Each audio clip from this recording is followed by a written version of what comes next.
Cayo Julio César fue un general y político que derrocó a la República Romana y estableció el gobierno de los emperadores. César utilizó los problemas y penurias de la época para crear su propio poder político y militar supremo. El emperador romano Julio César es considerado uno de los líderes más poderosos y exitosos de la historia del mundo, y en este vídeo conoceremos un poco mejor su historia.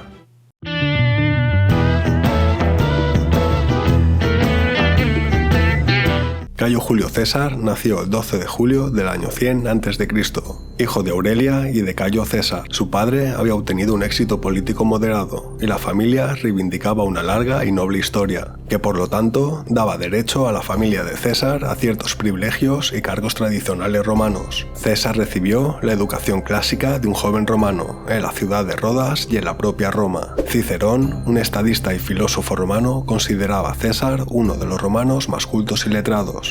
César siguió con la práctica romana tradicional de realizar algunos procesamientos para llamar la atención política. Saltó a la fama política por primera vez en las luchas internas que siguieron a la revuelta de los aliados de Roma, las guerras sociales, después de que Roma se negara a otorgarles la ciudadanía plena en el año 90 a.C.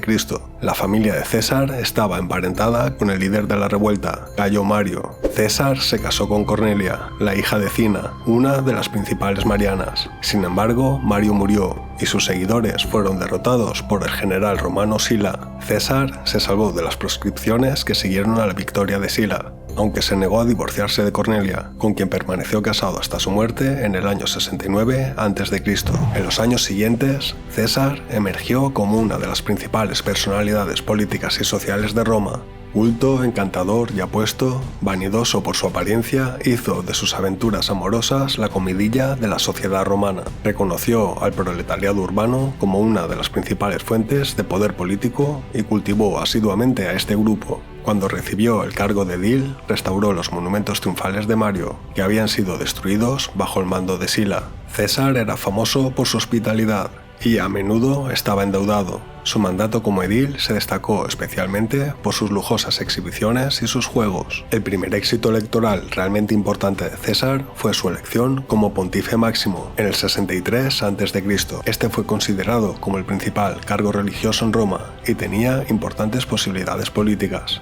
César fue elegido pretor en el 62 a.C. y ejerció su cargo de propretor en la Hispania lejana. Durante más de un siglo, Hispania había brindado a los gobernadores romanos la oportunidad de triunfar. César se apresuró a aprovechar la situación al emprender una campaña exitosa contra algunas tribus nativas de Lusitania. Sus enemigos políticos lo acusaron de provocar la guerra. No habría sido el primer gobernador romano en Hispania que lo había hecho. Sin embargo, se le otorgó el derecho a triunfo por su victoria.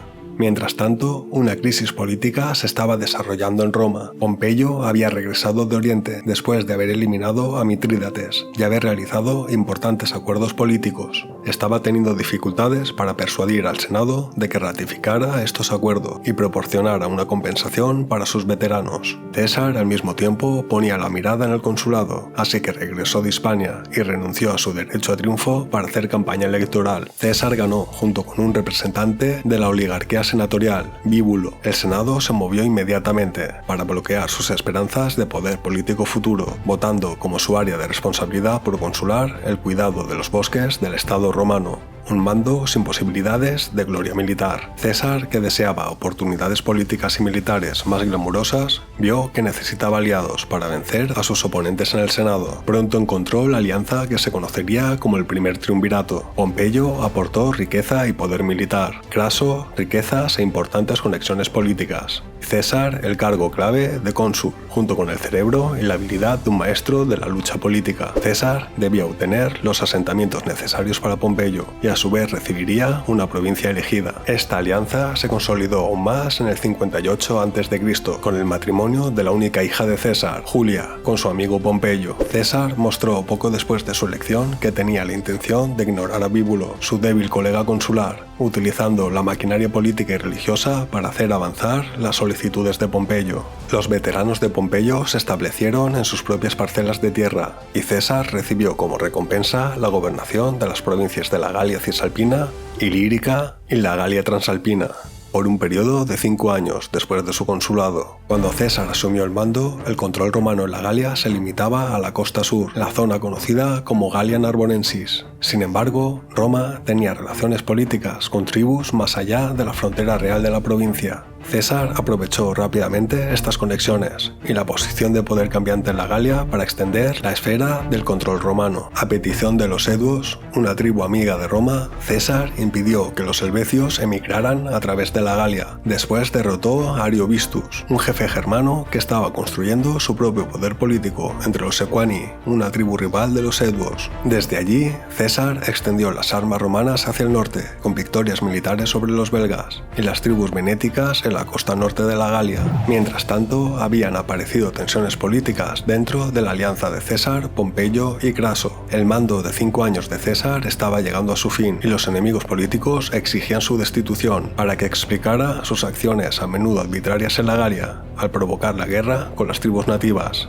Craso había estado observando con celos la base de poder que César estaba construyendo en la Galia y deseaba tener su propio mando militar. Los 3 hombres se reunieron en la ciudad de Luca, en el norte de Italia, en abril del año 56 a.C.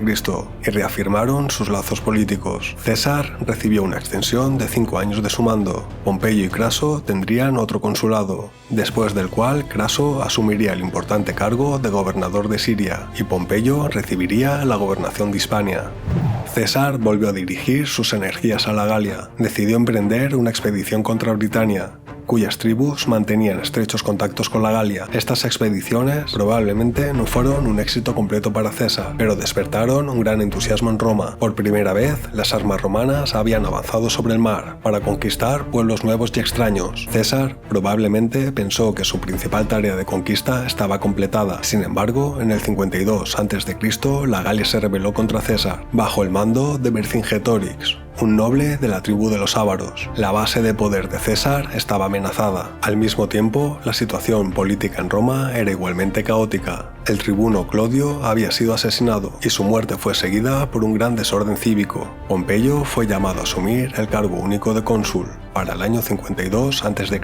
César había cruzado los Alpes para observar más de cerca las condiciones cambiantes en Roma, y cuando le llegó la noticia de la revuelta de los galos, volvió a cruzar los Alpes, todavía parcialmente bloqueados por el invierno, así que tuvo que reunir a su ejército dividido. Obtuvo una sorprendente victoria al capturar la ciudad gala de Avaricum, pero fue rechazado cuando intentó asaltar la fortaleza Bernia de Georgovia. Esta derrota sumó a los antiguos aliados de Roma, los Eduos, a las fuerzas de Vercingetorix. Sin embargo, el líder galo cometió el error de refugiarse en la fortaleza de Alesia, donde César utilizó lo mejor en las técnicas de asedio romanas. Un ejército de socorro de los galos fue derrotado y Vercingetorix se vio obligado a rendirse. Fue llevado a Roma, donde honró el triunfo de César en el año 46 a.C. La larga ausencia de César de Roma había debilitado parcialmente su poder político. Naturalmente, mantuvo numerosos contactos en Roma, a través de agentes y de una extensa correspondencia. Las ganancias de sus conquistas se utilizaron para proyectos de construcción, para impresionar a la gente y para préstamos personales a figuras destacadas como Cicerón, para ganar así su lealtad. Las conquistas de César fueron bien publicitadas. Sus comentarios, que describían las campañas en un estilo controlado, práctico y en tercera persona, circularon entre el público lector en Roma. Ciertamente, César buscó colocar sus conquistas bajo la mejor luz posible, enfatizando su naturaleza básicamente defensiva y la importancia de defender a los amigos y aliados de Roma contra los tradicionales enemigos romanos. Había hecho amplias adiciones al Imperio Romano, a expensas de pueblos que habían sido durante mucho tiempo enemigos de Roma. Pompeyo, por otro lado, se había quedado en Roma y fortaleció su posición política, al aparecer como un salvador en una época de caos. Otras tensiones en la alianza fueron la muerte de Julia, la hija de Julio y mujer de Pompeyo, que eliminó un vínculo importante entre estos dos hombres, y la muerte de Craso, que dejó a Pompeyo y César en un enfrentamiento de poder. El segundo mandato de César como gobernador finalizó en el año 50 a.C.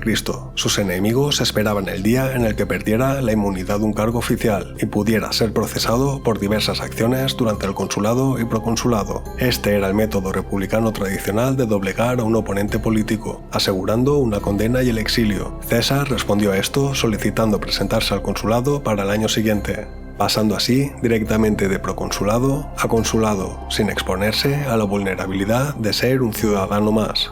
En el año 52 a.C. se aprobó el proyecto de ley de César que permitía postularse para cónsul en ausencia, pero su efecto fue viciado por un decreto del Senado que habría obligado a César a ceder sus provincias a un sucesor antes de ser elegido cónsul. La mayoría de los senadores querían la paz, pero fueron empujados por una minoría decidida que quería destruir a César. Pompeyo se vio atrapado en un dilema. No quería la guerra civil, pero tampoco quería ceder su posición privilegiada en el Estado. Finalmente, ganaron los oponentes a César en el Senado. En enero del 49 a.C. se aprobó un decreto exigiendo que César cediera su provincia y regresara a Roma, como un ciudadano normal, para poder presentarse al consulado. César tenía ahora dos opciones. Podía inclinarse ante la voluntad del Senado y ser destruido políticamente, o podía provocar una guerra civil. César eligió esta última y condujo a sus tropas sobre el Rubicón, el pequeño río que dividía la Galia Cisalpina del corazón de Roma. Al principio, el mayor poder parecía descansar en Pompeyo y el Senado. La mayoría de los hombres de prestigio, como Catón y Cicerón, se unieron a la causa de Pompeyo. Pompeyo tenía conexiones con las provincias y los príncipes del Oriente romano,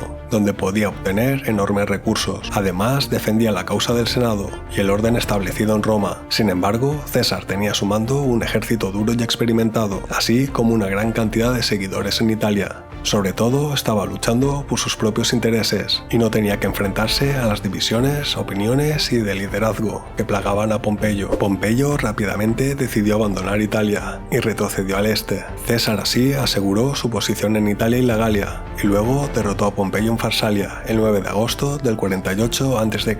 Pompeyo huyó a Egipto y fue asesinado por el joven faraón Ptolomeo, el hermano de Cleopatra. Esto no sentó nada bien a César, que había considerado a Pompeyo un amigo, y consideraba indigno y una gran falta de respeto que alguien hubiese podido asesinar a un cónsul de Roma. Aunque su rival y amigo fue eliminado, quedaba mucho trabajo por hacer para asegurar la posición de César en Roma. César, que había seguido a Pompeyo hasta Egipto, se involucró en la lucha dinástica de la casa Ptolomeo. Decidió apoyar a Cleopatra, pero fue atrapado en Alejandría sin suficientes tropas y casi fue destruido antes de que pudieran llegar los refuerzos. El principal resultado de esta estancia fue el romance que se desarrolló entre César y Cleopatra, que finalmente resultó en un hijo, Cesarión. César todavía tenía numerosos enemigos no vencidos en África y en Hispania. Dirigiéndose primero a África el 6 de abril del año 46 a.C., aplastó en Thapsus a un ejército republicano dirigido por Catón, su viejo y acérrimo enemigo. Catón se retiró a Útica, donde se suicidó antes de rendirse a César. César se trasladó a Hispania el 17 de marzo del año 45 a.C. y derrotó a los hijos de Pompeyo en Munda. Mientras tanto, César tuvo que definir su posición política en Roma. Adoptó una política de especial clemencia hacia sus antiguos enemigos y recompensó a los opositores políticos con cargos públicos. Para sí mismo, adoptó la antigua posición romana de dictador. Sin embargo, lo que había sido tradicionalmente una magistratura de emergencia de 6 meses se convirtió en un cargo de duración creciente. Ha habido mucho debate sobre qué papel político planeó César para sí mismo. Ciertamente consideraba que el antiguo gobierno oligárquico era inadecuado y deseaba reemplazarlo con alguna forma de gobierno de un solo líder. Significativamente, justo antes de su muerte, César fue nombrado dictador vitalicio. Aproximadamente al mismo tiempo comenzó a emitir monedas con su propio retrato, una práctica sin precedentes en Roma hasta ese momento. César estaba planeando grandes proyectos y reformas. Las obras públicas, como una basílica nueva y maciza en el antiguo complejo del Foro, estaban progresando. Se estaban realizando nuevas fundaciones coloniales, incluidos asentamientos en Cartago y Corintio, ambos destruidos por los romanos en el 146 a.C. Entre sus reformas también estaba la reordenación del inadecuado calendario romano. Sin embargo, el temperamento inquieto de César no quedó satisfecho con la administración y la legislación de Roma. Estaba preparando campañas militares igualmente extensas. Se estaban generando problemas en el Dacia, al otro lado del Danubio, y los partos no habían sido castigados por la destrucción del ejército de Craso. En Roma crecía el descontento en el Senado por la naturaleza cada vez más permanente del gobierno de César. Se formó una conspiración para destruir a César y restaurar el gobierno en el Senado. Los conspiradores esperaban que con la muerte de César el gobierno recuperaría su antigua forma republicana y desaparecerían todos los factores que había producido César. La conspiración progresó, con César ignorándola o sin reconocer las señales de advertencia. El 15 de marzo del año 44 a.C. fue asesinado a puñaladas en la Casa del Senado por un grupo de hombres que incluía viejos amigos y aliados. Con el asesinato de César, Roma se sumergió en 13 años de guerra civil. Para algunos, César siguió siendo el símbolo de un líder demasiado dominante, y para otros, el fundador del Imperio Romano, cuyo fantasma ha perseguido a Europa desde entonces. Para todos es una figura de genialidad y coraje, igualada por pocos en la historia.